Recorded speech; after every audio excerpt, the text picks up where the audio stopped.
Let me ask you about yesterday, Dave, or not yesterday, the day before. You said we covered the attorney, one of the attorney main obstacles, which was how to handle pre-existing problems. So we covered that, and you texted me and said something happened right after that. Can you explain what happened?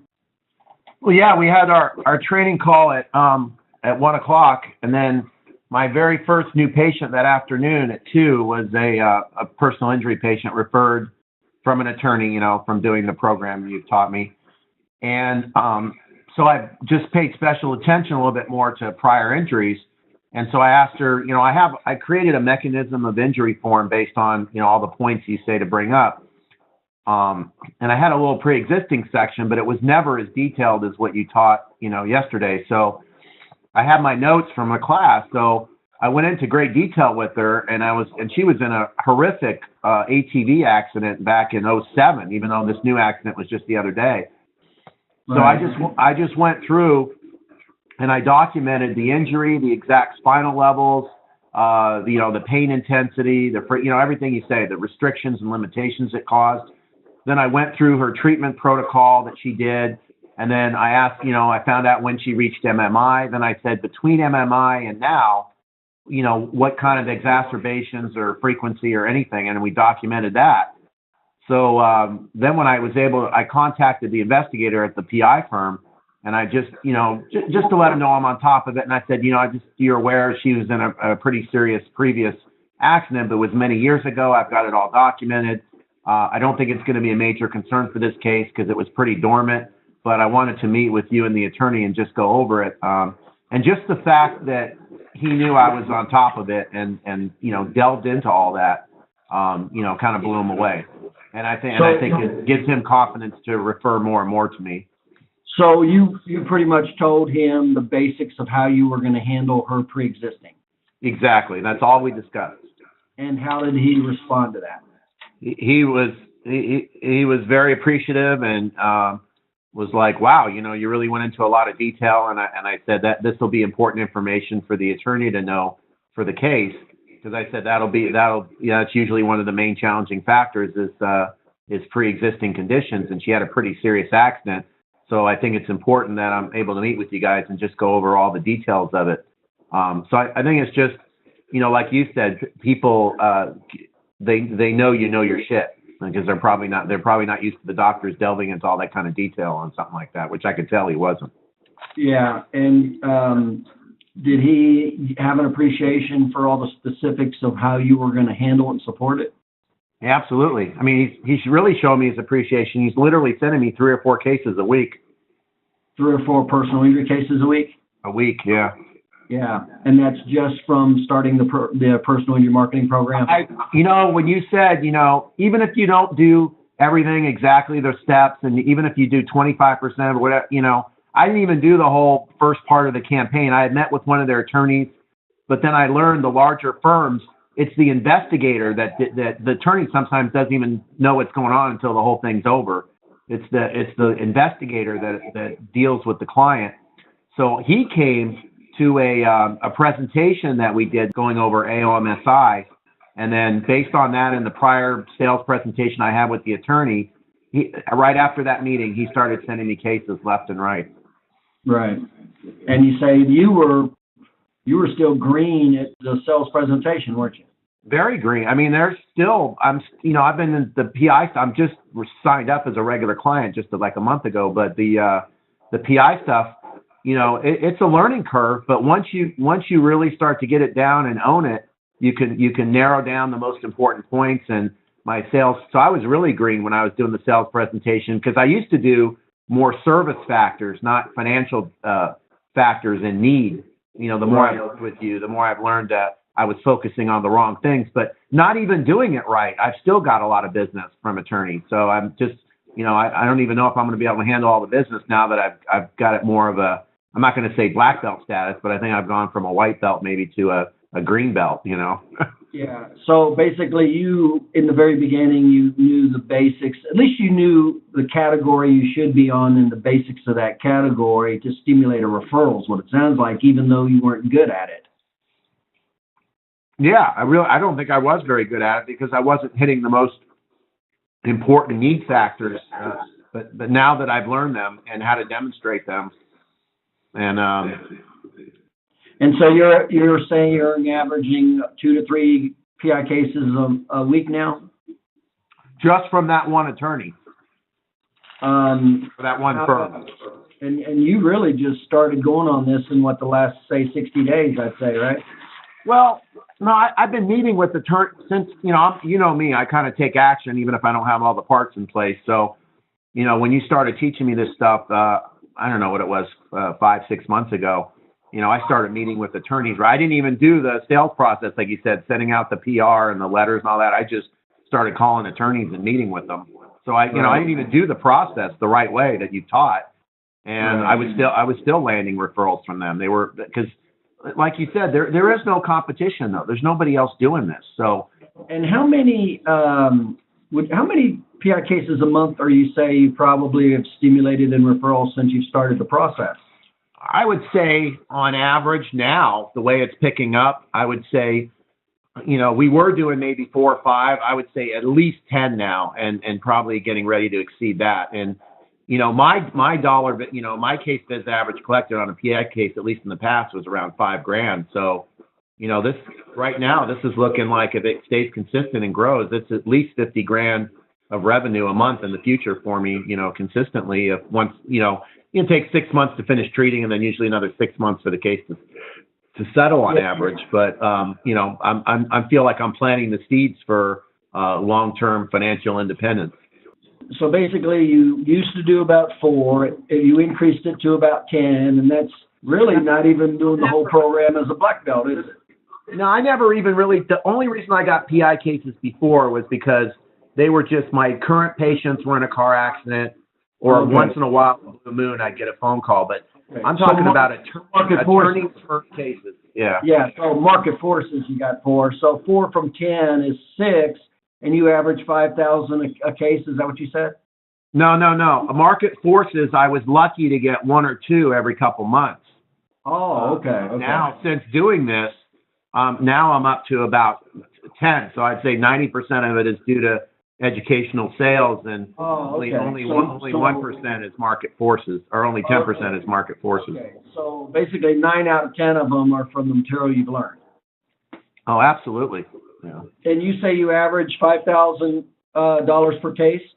Yeah, but again, this is new, so I haven't been paid on these cases yet. But in the past, when I did personal injury, that's what I got. Now I feel like it's probably. I mean, my bills are reasonable. I don't charge a lot of crazy stuff, but yeah, I mean and it's going to be such airtight documentation, proof of everything, and yeah, my average bill for 6 months now is right around $5,500 of services for. So you easily went over about $50,000 a month, or roughly $600,000 a year. In production right now, yes. Well, you already know you're going to collect it. You're just in a no-fault state, right? Yeah, exactly. Yeah, so I mean, you already know it's coming. It's but that's how much business you generated from. And again, this was how much of that business would have came to you if you wouldn't have known educational sales? I would have been left to market forces, 1 or 2 PI cases every 2 or 3 months. Yeah, and that's the big difference that I keep talking about is when you know educational sales, there's tremendous business out there, and you're a classic example of exactly how it worked. For what you've been in practice, 11 years? Since 2002 on my own. Yeah. Okay, so roughly to 13 years, roughly getting market forces of say 1 roughly, and then immediately you learn educational sales, and within 90 to 120 days, you've increased your business over $500,000 a year. Yep. That sound about right? In production and potential revenue. Yep. Can you see how, Dave? Can you see how somebody listening to this would just not even believe that you increased your business over $500,000 in 90, 120 days? Well, yeah, but also, it didn't happen overnight. I'm a go-getter. I mean, every class I listen to you on, I write down vociferous notes. I retype them. I redid all my paperwork in the office. We redid the way we were doing exams. I mean, this was 6 months of hard-ass work it wasn't easy. I mean, I had to make a lot of changes to my practice. Well, yeah, I would say, and I'm glad you said that, because it did take some effort for you to learn it. Remember when you first started, I said, you said, well, it's going to take a long time to learn personal injury. The more, you just started, I remember, so much information so fast, you thought, man, this is going to take 6 months or to a year to learn personal injury. I said, no, it won't. I said, I'll teach it to you in 90 days, but I said, I also won't teach it to you in 10 days. You remember that? You said that exactly, and you're spot on. And even 90 days, you start to get kind of a grip on it, but you have to be a go-getter. You have to implement it. You have to make changes. That's the second part of the equation. So basically, there's enough material in 90 days you were able to grasp it. But the important thing is you took action on it. You didn't just sit on your butt. No, I mean, even just what I learned yesterday, I already called my printer and I revised some of our questionnaire forms so they include the pre-existing, all those details. So I don't have to sit there and remember it. It's all on the form. So I remember to check everything off so I don't miss anything. So even stuff that I learn, I change our paperwork on a regular basis and that's why I told my printer, don't print off 1,000 or 500. I'm just doing 30 copies at a time because I'm still learning new information every week and I may want to make some changes. Right. And that's what I always say. I said, there's just it's so unbelievable how big the market is, but so many chiropractors are just in such a state of unconscious incompetence, they don't even know what they don't know. And so that's why I say, if somebody hearing this, they say, well, you increased your business in 90 to 120 days over $500,000, roughly $600,000. That's hard for a regular Joe Blow chiropractor to comprehend. You can't see that? Yeah, when I first started this, I thought, oh, my God, I got to have 20, 30 attorneys referring to me. You told me, Dave, no, you're only going to need like 2 or 3. And you were right. Right, yeah. But we were really good at the communication educational sales with the 2 or 3 instead of being very weak and pathetic with 100. Yeah, that's what you said, at going vertical. Like you do a couple things, but go vertical, go really deep and well, and that's where the gold is. Not being half-assed on a multiple front. Yeah. So you're kind of a classic example of exactly what happens. And when I say happens, and I'm still amazed at how many chiropractors start to learn this stuff and never take the action steps. And a year later, they never take the action steps you took, and so they don't increase their business one bit. And you totally changed your lifestyle. It's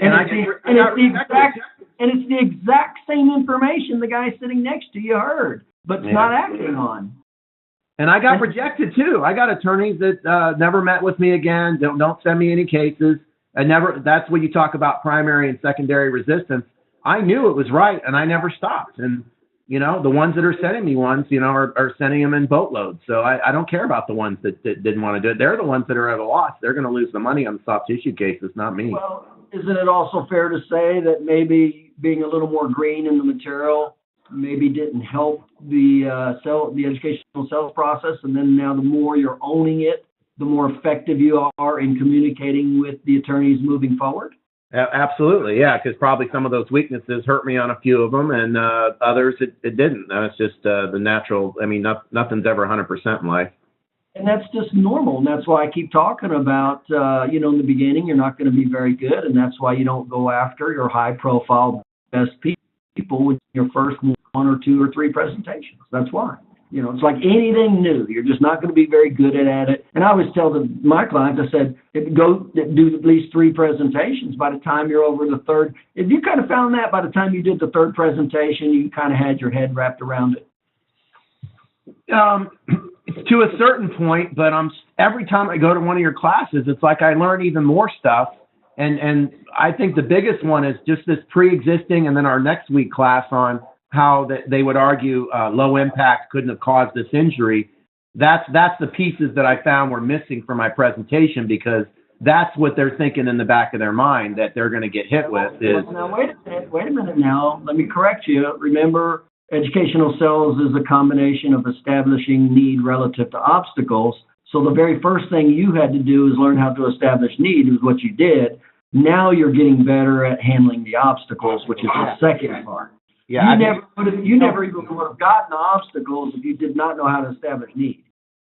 Yeah, my first presentations, I wasn't even good at establishing needs because all I was talking about was documentation and service factors. I wasn't even really getting into lost revenue and need Right. like I do now. And that's my point. And that's my point. So for your perspective, you're right. You're helping solidify how to handle the obstacles better. But if somebody doesn't even know how to establish need, it doesn't even matter if they don't know how to handle obstacles because they'll never even get that far with the attorney. Can you see that? Yeah, the first thing you got to do is get that attorney to recognize he's got a problem with soft tissue cases and low settlements. You've got to establish that with them. Yeah, I'm just pointing this out because that's just where, that's your present time consciousness, whether relative to your learning curve. That's all. Yeah. Okay, I appreciate you sharing that information with us, Dave. Yeah, well, I appreciate everything you're teaching us, man. It works if you implement it.